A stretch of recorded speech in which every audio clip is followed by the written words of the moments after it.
जय हिंद दोस्तों, कैसे आप सभी लोग। आशा करता हूँ आप सभी लोग बहुत अच्छे होंगे और आप लोगों की तैयारी बहुत बेहतर ढंग से चल रही होगी। तो दोस्तों 5 तारीख का जितने भी मैथ के क्वेश्चन आया है चलिए देख लेते हैं। आप लोग अच्छे से पढ़ते रहिए और एनालिसिस देखकर रिवीजन करते रहिए, ठीक है। चलिए 5 तारीख के सभी शिफ्टों में मैथ के जितने भी क्वेश्चन आए हैं हम देख लेते हैं, ठीक। देखिए ये पहला क्वेश्चन है, मैं इसको एक बेसिक मेथड और एक अपना मेथड बताऊंगा, ठीक है। आराम से आप देखिएगा, जो भी अच्छा लगे आप एडॉप्ट करिएगा उसको। चलिए देखते हैं। दिया है 8 वर्ष में साधारण ब्याज मूलधन का 11/25 है, तो रेट बताओ। सबसे पहले मैं बेसिक से बता देता हूँ, ठीक है। बेसिक से बता दूँ क्या है। साधारण ब्याज बोला है, साधारण ब्याज मूलधन का 11/25 है। मतलब जो एसआई है ना वो मूलधन का 11/25 है। मतलब अगर हम मूलधन अगर 25 मान लें, इसको अगर हम प्रिंसिपल मान लें तो ब्याज कितना हो जाएगा 11 रुपया, ठीक है। अगर प्रिंसिपल हम 25 रुपया मान लिए तो एसआई कितना हो जाएगा आपका 11 रुपया। तो बस अब आप फार्मूला जानते हैं, एसआई इंटू पीआरटी, एसआई बराबर पीआरटी अपॉन 100। तो 11 रुपया एसआई बराबर प्रिंसिपल हो गया 25।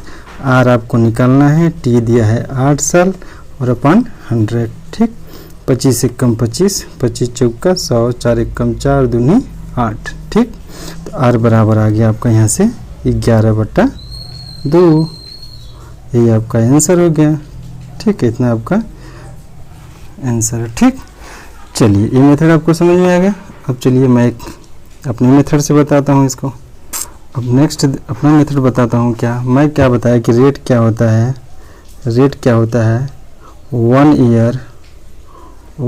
ईयर इंटरेस्ट, 1 ईयर इंटरेस्ट किस पर, ऑन प्रिंसिपल, ठीक है। 1 ईयर इंटरेस्ट ऑन प्रिंसिपल। तो अगर मूलधन बोला है 11/25, अगर हम मूलधन 25 मान रहे हैं, अगर इसको प्रिंसिपल मान रहे हैं तो ब्याज कितना आ रहा है 11 रुपया, ठीक है। तो 11 रुपया ब्याज आ रहा है, तो हमको 1 ईयर का चाहिए। ये ब्याज आपका कितना है 8 वर्ष का।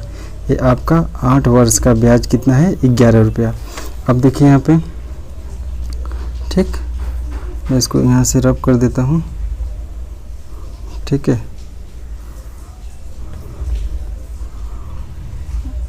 अब रेट समझ गए, 1 ईयर इंटरेस्ट ऑन प्रिंसिपल। अब देखिए यानी 8 वर्ष में, 8 वर्ष का में ब्याज कितना मिला 11 रुपया। तो मैं बोला कि 1 वर्ष का कितना मिलेगा आपको, यानी 11/8 1 वर्ष का। तो रेट वही होता है 1 year interest, 1 year interest on principal. तो मतलब 11/8 हो गया ऑन प्रिंसिपल। मतलब प्रिंसिपल कितना है 25 रुपया। तो 100 पे कितना, 25 एकम 25, चौका 100, 4 एकम 4, 4 दूनी 8। यहाँ से भी देखिए आपका आ गया कितना 11/2%। यह आपका आंसर हो गया, ठीक है। चलिए और एक विधि बता दे। अब जैसे थर्ड विधि देखिए, जैसे 11/25 है ना, 11/25 है। तो अब ये पूरा परसेंट निकाल जी, कितना परसेंट है। तो 25 एकम 25, 25 चौका 100, यानी 11 चौक 44% है, यानी 44% है। तो हम जानते हैं क्या साधारण ब्याज क्या होता है। साधारण ब्याज हर साल सेम होता है, प्रत्येक साल सेम होता है, प्रत्येक ईयर इक्वल होता है, ठीक है। प्रत्येक ईयर इक्वल होता है, ठीक। साधारण ब्याज हर साल इक्वल। तो ये 44% कितना आया, ये 8 वर्ष का आया है ना। तो 44% 8 वर्ष का आया, तो 1% का निकाल लिए, 44 का भाग दे दिए, यानी 4 दूनी 8, 11 चौक 44। यहाँ से भी देखिए आपका क्या है 11/2%। देखिए आपको ये थर्ड मेथड बता दिए, ठीक। 3 विधि, आपको जो अच्छा लगे वो देख लीजिए। लेकिन सबसे वो हर जगह आपको काम आएगा, वो के पीआरटी अपॉन 100 वाला, और एक जो मैं बताया 1 ईयर इंटरेस्ट ऑन प्रिंसिपल। ये आप हमेशा याद रखिएगा, ठीक। चलिए नेक्स्ट क्वेश्चन देख लेते हैं।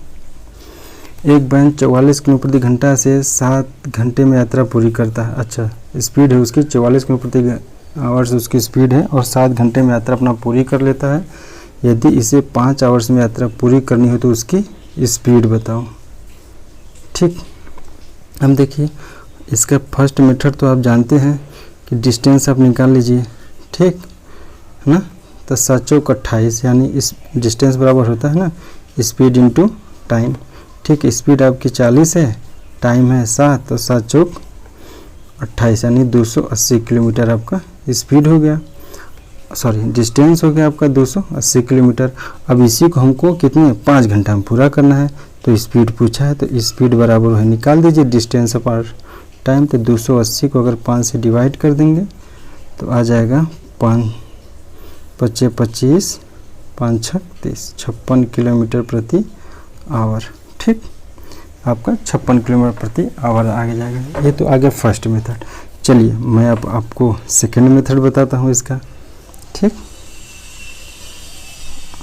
वो जो मैं प्रीफर करता हूँ। ये तो आपको बेसिक से आ गया कि डिस्टेंस निकाल दिए, फिर आपको टाइम से भाग दिया, आपका स्पीड आ गया। ठीक है, अब चलिए सेकंड मेथड देखिए। सेकंड मेथड क्या है, देखिए आप जानते हैं ना डिस्टेंस बराबर क्या होता है, यस इंटू टी, मतलब स्पीड इंटू टाइम। और जिन दोनों का आपस में प्रोडक्ट होता है वो इन्वर्सली प्रोपोर्शनल होते हैं। ठीक, कैसे होते हैं, इनवर्सली मतलब उल्टा, इन्वर्सली प्रोपोर्शनल होते हैं। ठीक, इन्वर्सली प्रोपोर्शनल होते हैं। ठीक, यदि टाइम देखिए इन दोनों अपोजिट, यदि इस यहाँ पर दिया है 7 घंटा और 5 घंटा, तो टाइम का रेशियो क्या दिया है, देखिए टाइम का रेशियो क्या दिया है 7/5। टाइम का रेशियो मैं बता, स्पीड और टाइम इस इन्वर्सली प्रोपोर्शनल होते हैं, तो अगर टाइम का रेशियो 7/5 है तो इसके स्पीड का रेशियो कितना हो जाएगा 5/7। ठीक है, 5/7 स्पीड का रेशियो। टाइम और स्पीड मैं बताया, सॉरी हाँ ठीक है, टाइम और स्पीड इन्वर्सली प्रोपोर्शनल होते हैं। यदि टाइम का रेशियो 7/5 है तो स्पीड का रेशियो 5/7 हो जाएगा। लेकिन स्पीड कितनी है, 5 नहीं है कितनी 40, कितनी गुना हो गया 8 गुना, तो ये भी आपका क्या हो जाएगी 8 गुना, मतलब 56 किलोमीटर प्रति आवर। ये आपका आंसर यहाँ से भी आ गया। ठीक, चलिए नेक्स्ट क्वेश्चन देख लेते हैं। ए बी सी एक काम को 40 दिन में कर सकते हैं, बी प्लस सी उसी काम को 60 दिन में कर सकते हैं, ए बी सी 30 दिन तक काम करते हैं, शेष काम कितने दिन में ख़त्म होगा। तो इजी है, देखिए आपको बताया है ए प्लस बी प्लस सी कितने दिन में करते हैं, 40 दिन में करते हैं। इसको भी मैं 2 विधि से बता दूंगा। ठीक है, और बी प्लस सी, देखिए बी प्लस सी उसको मिल के 60 दिन में करते हैं, तो आपको एलसीएम आ जाएगा 120। टोटल वर्क आप इसको मान लीजिए, तो इन दोनों का एफिशिएंसी कितनी आ जाएगा 3, और इसकी एफिशिएंसी आ गया 2। बोला ए बी सी तीनों मिलकर 30 दिन तक करते हैं।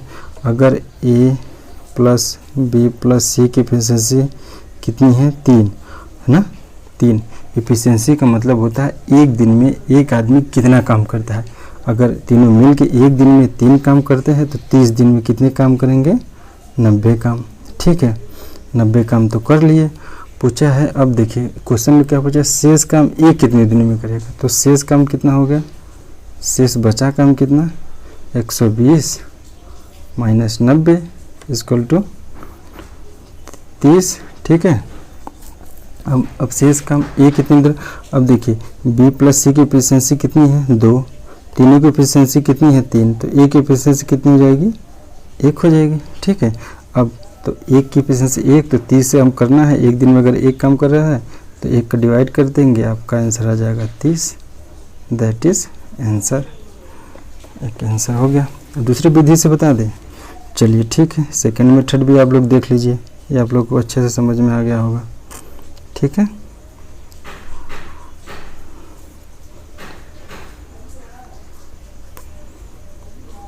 चलिए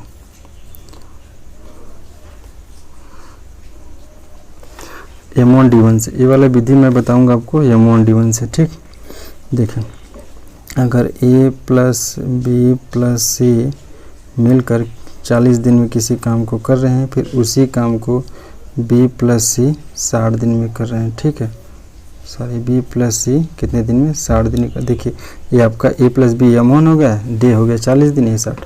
अब इसको डिवाइड कर दिए, यानी 20 दूनी 40, बीतते हैं 60, कितना आ गया 2A plus 2B plus 2C equal to 3B plus 3C। अब देखिए यहाँ 3B 3C है, ठीक है। अब देखिए यहाँ पर 2A होगा, तो 2A बराबर उधर जाएगा A B और C उधर जाएगा, तो क्या जाएगा B प्लस C। तो यहाँ A upon B plus C का रेशियो कितना जाएगा 1/2, ठीक है। कितना आएगा रेशियो 1/2। ए बी प्लस सी का है 1, ठीक। ये दोनों इफिशियंसी का रेशियो आपका कितना आ गया, इफिशियंसी 1/2, ठीक।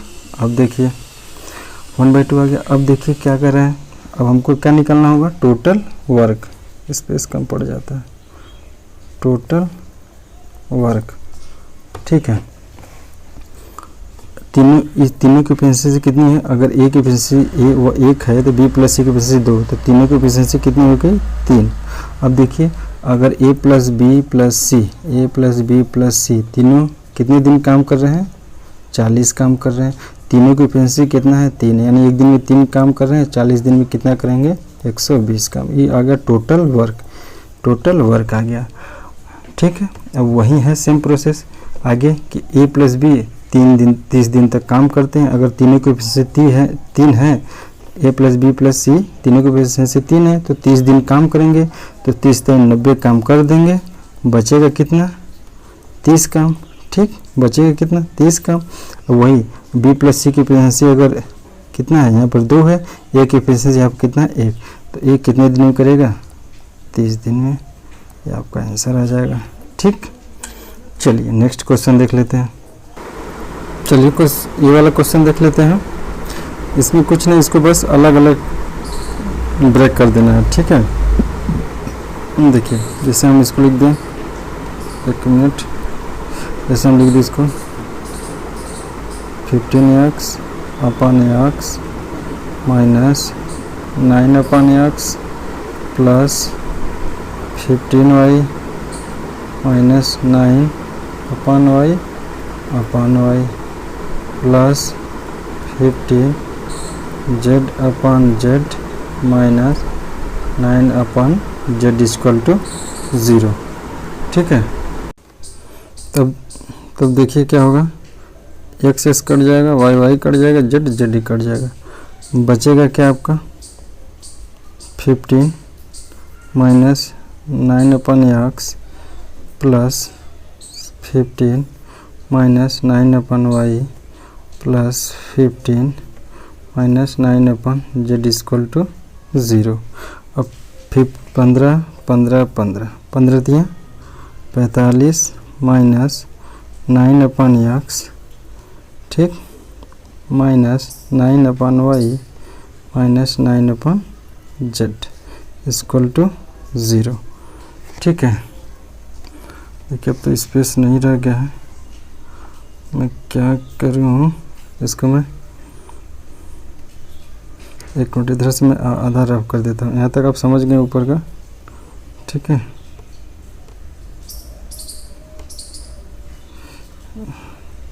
ऊपर का मैं मिटा देता हूँ यहाँ तक,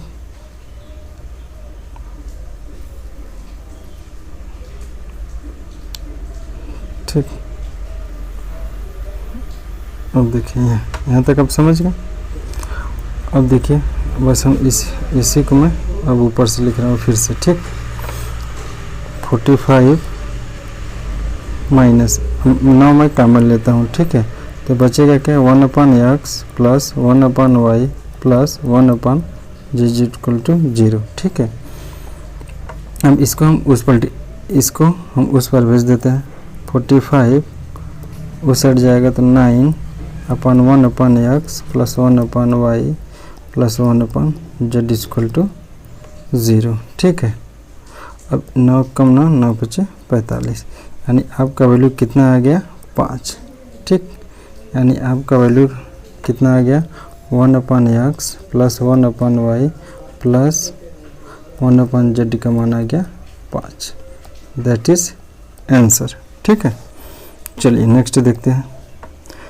2 रुपया, 5 रुपया, 10 रुपया के सिक्कों का अनुपात 5:700 है तो कुल राशि 1250 है, तो 5 रुपये के सिक्के की संख्या ज्ञात कीजिए। देखिए बहुत इजी क्वेश्चन है।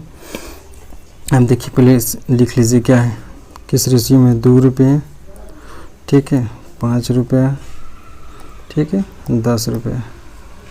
ठीक है, देखिए सिक्कों का अनुपात दिया, इसके संख्या का अनुपात दिया है, तो संख्या का अनुपात कितना है, संख्या का अनुपात कितना है, एक मिनट, ठीक, संख्या का अनुपात कितना दिया है, 5:7:8। ठीक है, अब देखिए तो इसकी संख्या का अनुपात दिया है इतना, तो कीमत का कितना हो जाएगा, कीमत का रेशियो कितना हो जाएगा, आपको बेसिक समझा रहा हूँ। अगर देखिए 5 रुपया के 2 सिक्के हैं, ठीक है, संख्या कितनी, 2 रुपये के अगर 5 सिक्के हैं तो उसकी कीमत कितना होगा, 10 रुपया। तो इनकी ऐसी इसका क्या होगा, अगर 5 रुपये के 7 सिक्के तो इसका कितना होगा कीमत, 35 रुपया। ठीक है, अगर 10 रुपये के 8 सिक्के हैं तो इनका कीमत कितना होगा, 80 रुपया। टोटल कितना होगा, 90, 125। ठीक है, 125 रुपया। ठीक है, लेकिन क्वेश्चन में क्या दे रहा है, 1250। ठीक है, कितना गुना, 10 गुना है। तो ठीक है, पूछा क्या, 5 रुपये के सिक्कों की संख्या, तो 5 रुपये के सिक्कों की संख्या में कितना है, 5। ठीक है, तो ये भी कितना हो जाएगा आपका, 10 गुना यानी 50। ये आपका आंसर हो जाएगा। ठीक है, सॉरी,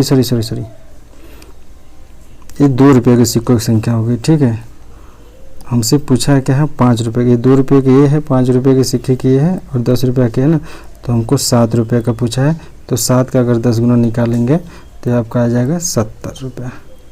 ठीक है, ये आपका आंसर होगा। अगर 2 का पूछता तब आपका आंसर होगा, इसमें अगर 8 का पूछता तो भी आपका ये 8 गुना हो जाता, 10 गुना हो जाता, ये आपका 80 रुपया आ जाता। ठीक है, उम्मीद करता हूँ आप लोग समझ गए होंगे। चलिए नेक्स्ट देखते हैं। एक रेलगाड़ी 200 मीटर लंबी प्लेटफॉर्म को 40 सेकंड में पार करती है तथा एक व्यक्ति को 20 सेकंड में पार करती है, तो find the length of train. अब देखिए इसमें क्या दिया है कि अगर आप ये जानते हैं, अगर कोई व्यक्ति है, अगर कोई ट्रेन है, अगर किसी व्यक्ति को पार कर रही है तो कितनी दूरी चलेगी, अपनी लंबाई के बराबर ही। जैसे अगर 200 मीटर की ट्रेन है, ठीक है, 200 मीटर की ट्रेन अगर इस व्यक्ति को पार करेगी ना, कितना डिस्टेंस तय करेगी। देखिए यहाँ से इसको, जैसे यहाँ है, यहाँ से होके जब यहाँ से एंट्री मारी और फिर यहाँ से इसका बैक, जब यहाँ से यहाँ तक निकल जाएगी तो अपनी लंबाई के बराबर ही वो दूरी तय करेगी। एक यहाँ पर इसका एंट्री हो गया, मतलब जब इसको टच करेगी और ये यहाँ तक चलेगी, तो यही तो दूरी तय करेगी ना। तो याद रखिएगा, कोई भी ट्रेन किसी व्यक्ति या किसी पेड़ या किसी पोल को पार करे तो अपने लंबाई के बराबर, अपने लंबाई के बराबर दूरी तय करेगी। ठीक है, दूरी तय करेगी। आप ये जान जाइए, फिर मैं आपको बताता हूँ। ठीक है, ये कंसेप्ट हो गया पूरा। चलिए मैं इसको रब करता हूँ, फिर आपको मैं क्वेश्चन बताता हूँ।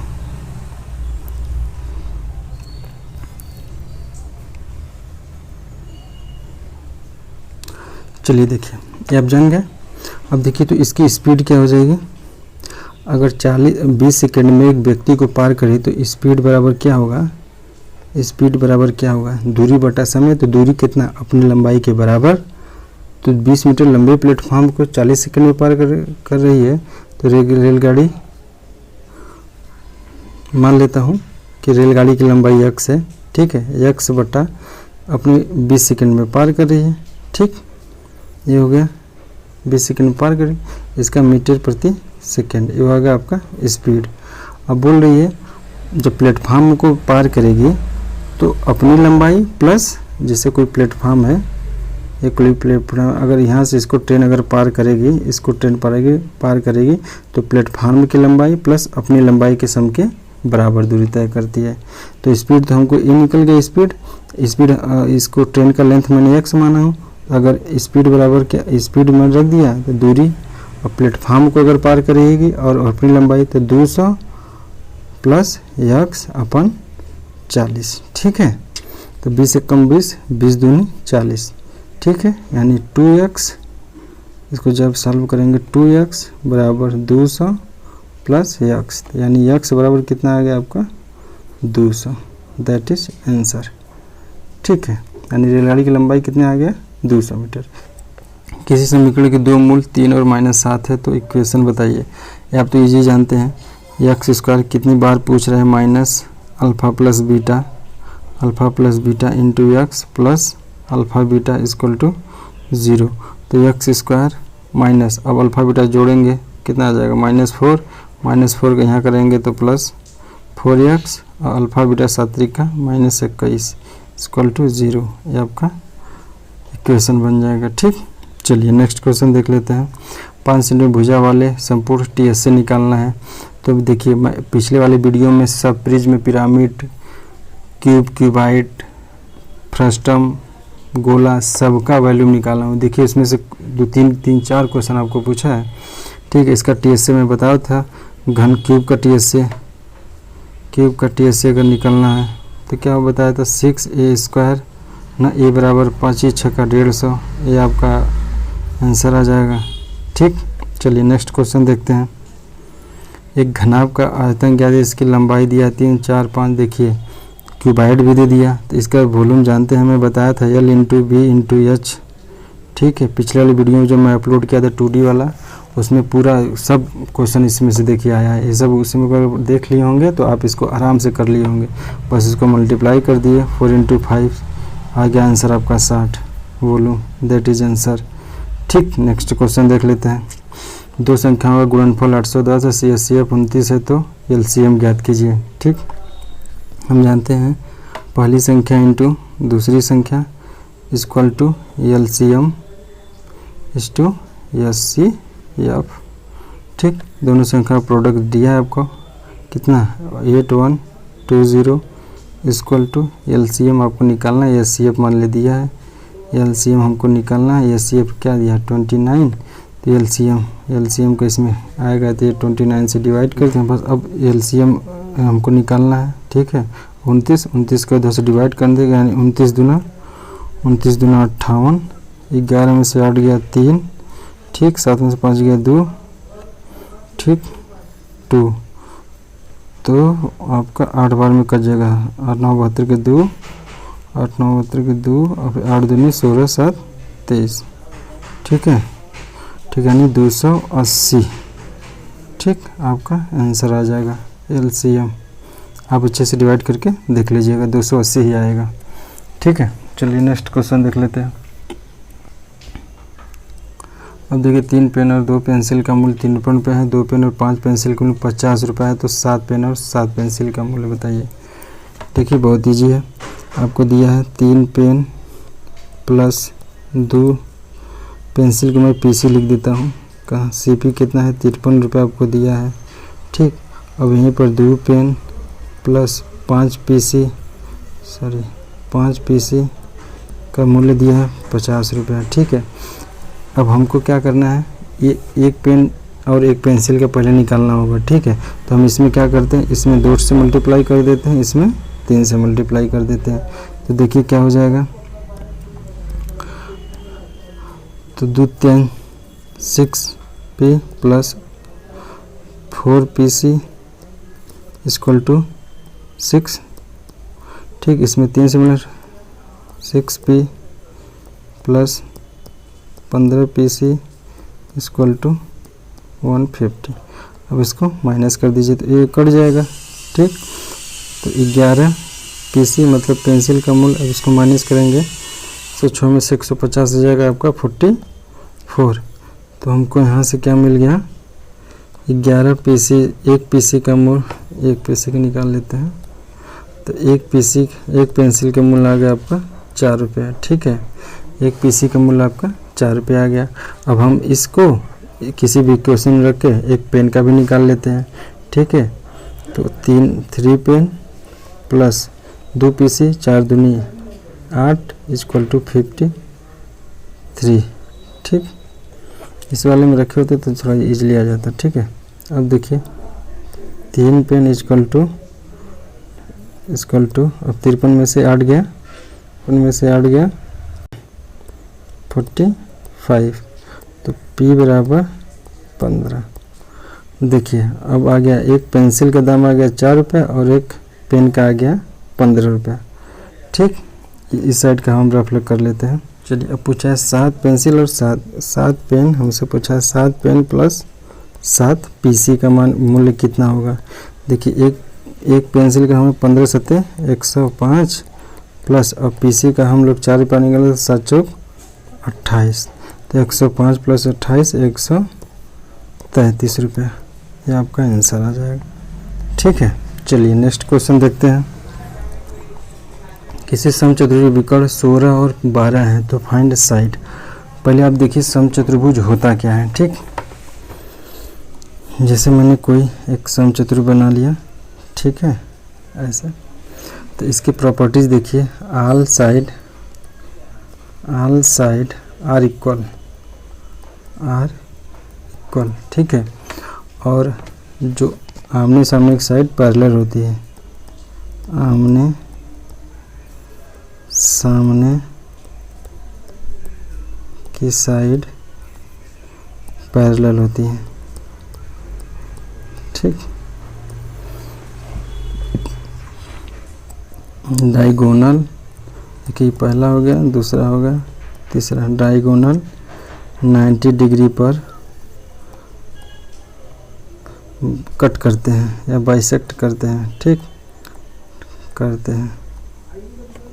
चलिए, इतने प्रॉपर्टी से आपका एक क्वेश्चन सॉल्व हो जाएगा। ठीक, चलिए, इस साइड दिया 16,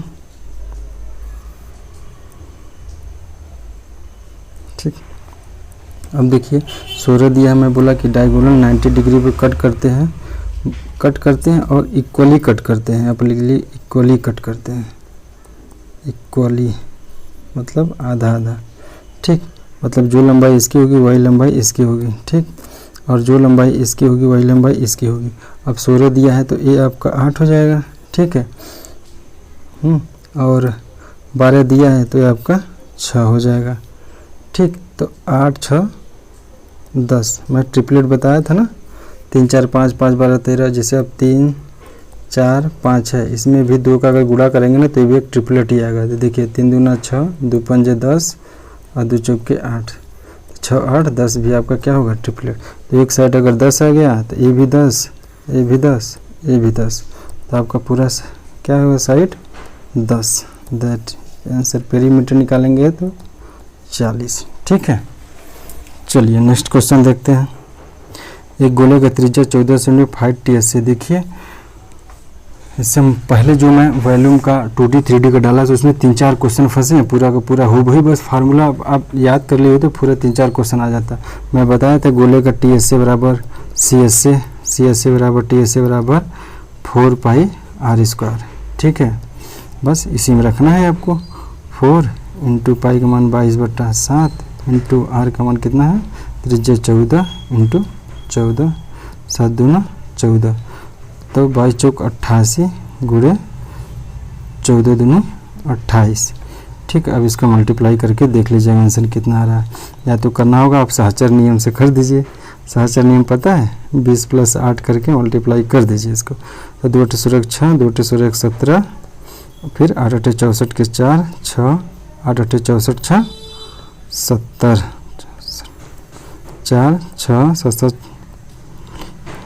24 64, ये आपका आंसर आ जाएगा। ठीक है, चलिए नेक्स्ट क्वेश्चन देख लेते हैं। किसी त्रिभुज की भुजा ए बी और AC बराबर है, कोण बराबर 90 डिग्री, तो कोण P और C। ये तो बहुत ईजी है, आप लोग को पता ही होगा। देखिए जैसे कोई एक राइट एंगल ट्रायंगल दे दिया है। ठीक है, एक मिनट, कोई आपको राइट एंगल ट्रायंगल दे दिया है, जैसे ए आपको A 90 डिग्री दिया है, B और C E दे दिया है। ठीक, ये 90 डिग्री दिया। अब बोले 90 डिग्री, तो ए का मान पूछा है तो आपको पता है ना, 45, दैट इज आंसर हो जाएगा बी और सी। चलिए नेक्स्ट क्वेश्चन देख लेते हैं। 1 + cos theta minus sin square theta, 1 + cos theta sec theta into tan theta का मान। ये देखिए थोड़ा सा सॉल्व कर लेते, ईजी है। आप एक कॉन्सेप्ट देखिएगा, बस आप वो फार्मूला याद रखिएगा, sin square theta plus cos square theta equal to 1। तो यहाँ से हमको 1 - sin स्क्वायर थीटा निकालना होगा, तो हम लोग यहाँ पर लिख सकते हैं cos स्क्वायर थीटा बराबर 1 माइनस साइन स्क्वायर थीटा। ठीक है, यही बस लिखना है। तो 1 माइनस साइन स्क्वायर थीटा को हम डायरेक्ट लिख देते। देखिए 1 माइनस साइन स्क्वायर थीटा को मैं लिख देता हूँ यहाँ पर direct cos square theta plus cos theta अपन 1 plus cos theta into sec theta into tan theta. ठीक है, अब देखिए cos थीटा इसमें से अगर हम कॉमन ले लें, cos थीटा कॉमन लेंगे तो बचेगा क्या, cos थीटा प्लस 1, ठीक है, upon 1 plus cos theta equal to sec theta into tan theta. ठीक, अब देखिए 1 plus cos theta 1 plus cos, ये देख आपका कट जाएगा। ठीक, तो बचा cos theta sec theta tan theta. तो देखिए सेक थीटा को हम लोग क्या लिख सकते, यहाँ पर देखिए फिर से, अच्छा यहाँ पर लिख देते हैं। देखिए cos theta sec theta into tan theta. तो cos थीटा सेक थीटा को लिख सकते हैं 1 upon cos theta into tan theta. cos theta cos से कटेगा, वही आपका tan थीटा में बचेगा, ये आपका आंसर होगा। ठीक है, चलिए नेक्स्ट क्वेश्चन देखते हैं। किसी समचतुर्भुज ABCD में कोण B 40 तो फाइंड कोण C। फिर वही समचतुर्भुज, वही प्रॉपर्टीज़ है जो मैं पिछले प्रॉपर्टीज़ बताया था। ठीक है, अब ये आमने सामने की साइड पैरेलल होती हैं। ठीक है, मैंने बताया था एक बार कि जब तो पैरेलल लाइन काटती हैं तो अंतःकोण का सम कितना होता है, 180 डिग्री होती है। ठीक है, तो वही दिया। अगर ये दोनों लाइन मैंने बताया था कि समचतुर्भुज के आमने सामने की जो साइड होती हैं वो पैरेलल होती है।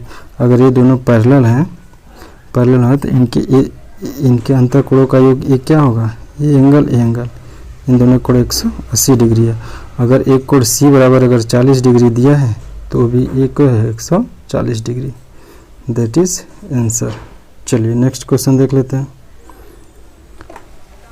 अच्छा, एक कार के मूल्य में 10% प्रति ईयर कम हो रही है, उसके मतलब मूल्य 10% कमी हो रही है। यदि कार का मूल्य 1600 रुपये है तो आज से 2 साल बाद मूल्य क्या होगा। ठीक है, चलिए इसको देख लेते हैं।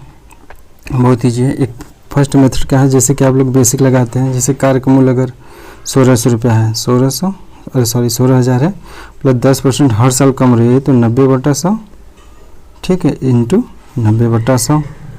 ठीक है, A0 इससे कैंसिल हो गया, 2 0 यहाँ से कैंसिल हो गया, यानी 160 इंटू 81।